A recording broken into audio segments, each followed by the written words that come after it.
Lolly ho, YouTubers. This is Gnomitzer Jones. We're going to spend a little time in honor of Halloween in Zafehouse Diaries. I'm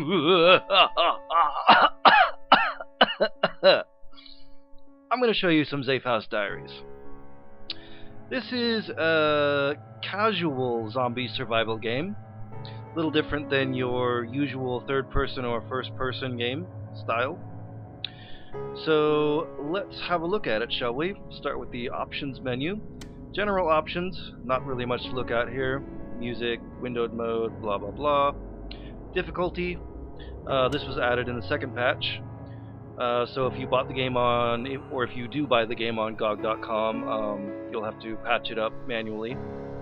So you've got zombie flow rate, which is how many zombies there are going to be overall. Zombies in locations, which is when you go to a new location, how many zombies will there be.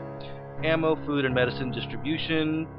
And survivors hurt each other. This is for when if your characters start to hate each other, they will throw things at each other, they'll get in fights and have brawls and end up injuring each other, and it's really bad. So as a personal preference, I just turn that off. Alright, so we will go ahead and start a new game. So you've got three difficulty levels here. You've got no survivors, easy, this is just basically survive as long as you can. You have one survivor, and as many survivors as you can find, they can be replaced. You have no aggressor dilemmas. Aggressor dilemmas are like random events, and no time limit. So this is just survive as long as you can, that's it. Normal is where you have to repair a damaged vehicle and get out of town. And you have 5 survivors, but they can't be replaced. Whatever you start with, that's what you get for the whole game. This has some aggressor dilemmas, no time limit, again. So deadline is the same thing, start with 5 survivors, they cannot be replaced. Many aggressor dilemmas, you have a time limit of 5 to 7 days, and the whole point of this is to figure out where the helicopter is and get there on time and get out of town via helicopter instead. So we're going to play it on normal.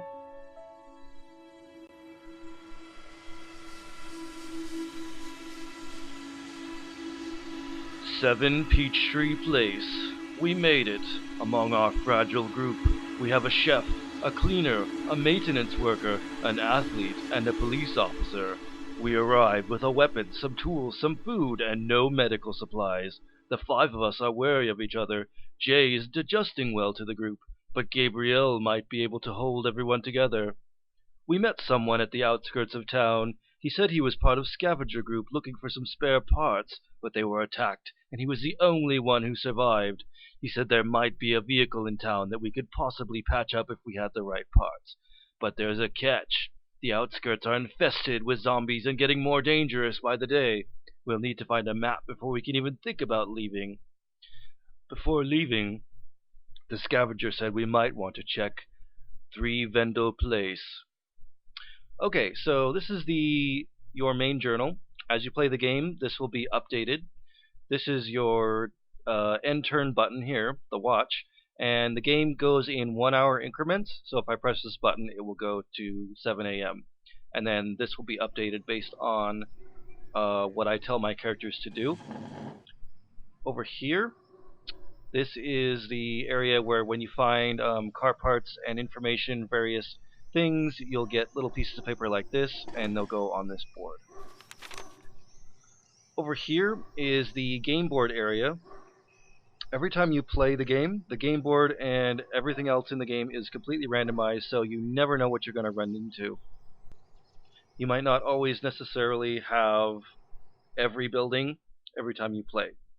So we have our 5 survivors down here. If I click on these, you'll see there is these bars here, and this will tell you what their relationships are with each other currently. So Gabriel G and Gary H, they are perfectly fine with each other. Gabriel G does not is okay with JA. Rachel and JA, they feel the same. Rachel W and JA is really difficult to say, are not particularly happy with each other. That's orange, and you see the little diamond thingies, that means that they feel the same way. JA does not like Amy R, but Amy R is just fine with JA. So you'll see the arrow pointing from J to Amy, and that's what that means. Each character has their own biography. Jay was a chef, 49, straight, uneducated, comes from a middle class background. He's experienced and stable, independent and persuasive, and is most useful preparing a meal. He is uncomfortable around women, so that's why he doesn't like Rachel and he doesn't like Amy. But he's perfectly fine with Gary and Gabrielle. You can spread rumors. These are one-time things, so once you spread one type of rumor, that's it. So you basically get 5 for the whole game. And what that will do is that will change the characters' relationships with each other, and hopefully they will see each other in a different light, and they will start to get along better. Orders are over here. This is where you can order your characters to do various tasks. And then this is your supplies. So right now I have a handgun, some ammunition, I have a butter knife, can of gasoline, a crowbar, a deck of playing cards, 2 sponges, and a wooden spoon. I also have some cooking ingredients and 9 snacks. You might ask why you would want something like a deck of playing cards. Well, you would want that because that will help improve their mental state, and that will also usually help them help their relationships. Sometimes it doesn't. Sometimes they get pissed off at each other even when playing a simple game. So that's kind of annoying, but hey, it happens. Okay, so if you click on this, it'll tell you your houses or the current location that you're in, the current status of that location. So if I click on this, I do not have a sniper nest or a watchtower. I have no security and no fortifications, no fence strength, no traps, and no barricades whatsoever. So, but I do have, I do have 41 pieces of furniture, so to make stuff out of. So I have 33% of the house searched. No zombies, no corpses. That's very good. Corpses, when you kill zombies, they will turn into corpses, and if you don't clean them up, then that will cause your food to spoil, and that is not what you want at all. So right now all of my characters are idle, and so what I'm going to do is I'm going to give them all something to do. So if I click on search location for anything useful, you'll see Gabriel and Gary are the best at searching locations, so I think I'm going to give that to Gabriel. Modify items, Rachel is the best at that, so I'm going to go ahead and give that to her. I don't need to create a distraction, there's no need right now. Barricade entrances, I can give that to Amy or Gary. I will give that to Amy. Patrolling outside, watch for zombies, prepare a meal, snipe zombies around this location. So right now I'm going to, I don't really want to do any of these things, so I'm going to have Jay and Gary scout instead. So Jay is this blue token right here. I'm going to move him over to the church, and Gary is this coin token here. I'm going to move him to the bank. If I click on this, it will bring me to this screen, so I can either investigate, which means they're going to go and scout without actually entering the building or killing zombies. You can breach, which means you're going to occupy the location for a period of time. And you can assault, which means that you are going to enter a location, kill all the zombies, and then head back. So right now I'm just going to scout. I don't actually have anything that's going to be particularly useful for that, so I'm just going to leave it as is. And so that is going to do it for this turn. So I'm going to go ahead and click the turn button. 3 zombies inside. Okay, Rachel's modifying a crowbar. Jay returned from his recon. Okay. Found some more food. That's good. Amy broke a refrigerator into 4 metal and 2 plastic barricades. That's good. There's only 1 shower. That's not so good. Okay. So, you definitely want to make sure that you have showers and soap, because like most people, characters will start to get really angry if they have to fight over showering and soaping and staying clean. Okay, so that's pretty much how the game is played. What I'm going to do is do a bunch of turns, and then I will show you a little bit later on in the game when things get a little more intense. So it is now noon. I've gone several more turns. I can go back and read it if I want to. And right now, the problem is that I don't have any weapons. All I have between my 5 guys is a baseball bat and 2 handguns with 4 rounds of ammunition. So according to my scouting of these areas, these stores should have a cache of weapons. So I'm gonna go assault and breach this store, and hopefully I will survive and be able to bring back a bunch of weapons.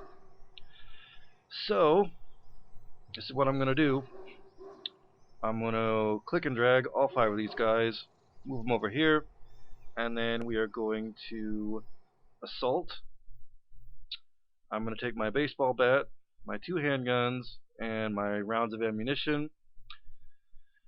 I'm also going to take crowbar, binoculars, and a flashlight, and a screwdriver. By the way, weight is very important in this game. You can only carry a very small amount, and if your characters die, then that reduces the amount of weight that you can carry, obviously. So you have to be really careful about that, and be really careful about what you take with you and what you can bring back. Alright, so we're gonna go ahead and see what happens. Okay, so we've assaulted the location, saw 1 zombie inside, tried to shoot it but didn't hit anything. Still zombies inside the store, so the team retreated. That is not good.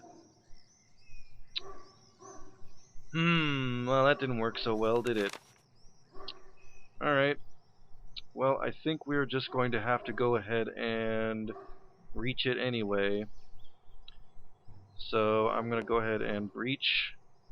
And all I can do is pretty much hope for the best. I'll take the hockey mask, because why not? I'll take the screwdriver and the pliers. These tools will help me breach a little bit easier and hopefully a little faster. They can also be used as makeshift weapons if it comes to that. So here we go. Okay, no zombies inside the storeroom. Sounds like there's only a handful of zombies wandering around. Doesn't look like there's any zombies outside the store. Okay, so now we are in combat mode. So I can't actually do anything until we are out of danger. So I just have to click the button and hope for the best.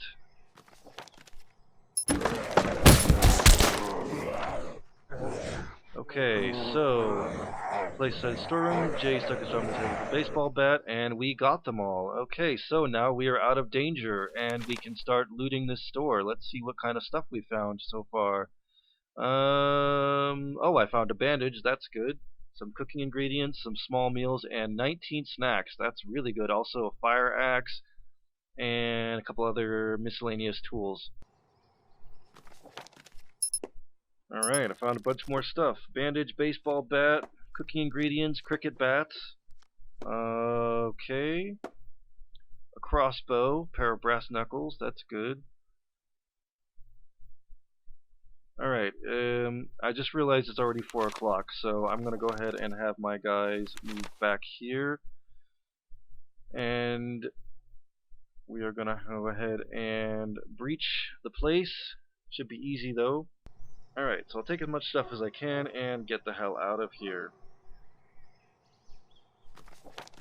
Okay, so before I go, I would like to give you a couple of final notes. First of all, this game can and is oftentimes a complete dick. It's a dick in the same way that, say, FTL is a dick, where if you make one mistake, one wrong move, and you're just gonna die horribly. You'll just have zombies murdering your face off. Also, there's a lot of downtime in this game where you'll often just keep clicking the end turn button over and over and over again you don't because you're just waiting for your characters to finish doing their tasks and there's nothing really happening in the game. So this game is very slow and very methodical, and you have to have a lot of patience in order to be able to appreciate it. Having said that, it is a very fun game. So I hope that you consider it if it's a game that you think you might enjoy. And that's pretty much going to wrap it up for me. Thank you very much for watching, and I will see you next time.